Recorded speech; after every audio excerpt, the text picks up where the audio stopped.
Pemirsa, suasana perayaan malam tahun baru di Kuta cukup ramai, meski sempat diguyur hujan. Antusias wisatawan domestik menyambut pergantian tahun di Kuta sangat tinggi, yang menyebabkan lalu lintas jalan menuju ke Pantai Kuta padat merayap.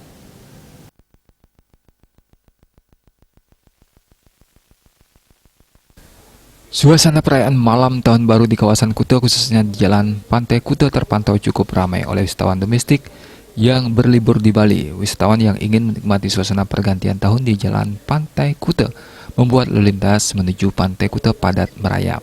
Para personel kepolisian dibantu pecalang mengatur lalu lintas untuk memperlancar kendaraan wisatawan yang ingin menikmati suasana pergantian tahun di Kuta.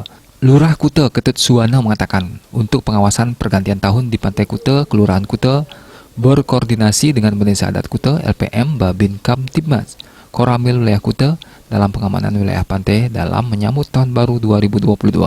Kelurahan Kuta tetap mengikuti himbauan dari Kapolresta Denpasar dalam pelaksanaan kegiatan pergantian tahun, di mana masyarakat dibatasi untuk melakukan kegiatan sampai jam 23.00 dan masyarakat tidak dibolehkan menyalakan kembang api untuk menyambut pergantian tahun di Pantai Kuta. Jadi terima kasih pertama untuk pengawasan tahun baru di wilayah Kuta, khususnya di Kelurahan Kuta dan di Desa Adat Kuta. Kami sudah tetap berkoordinasi dengan Desa Adat, dengan LPM, sudah itu dengan Babin Kamtibmas, sudah itu dengan jajaran Koramil untuk wilayah Kuta. Jadi untuk pengamanan wilayah pantai dalam penyambut tahun baru atau pelepasan tahun 2021 ke tahun 2022 di akhir tahun ini, kami tetap mengikuti imbauan dari yang dikeluarkan oleh Kapolresta Denpasar.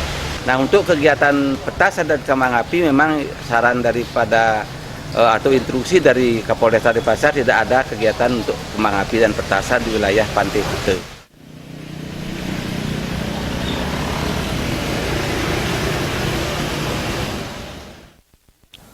Saputra, Bali TV.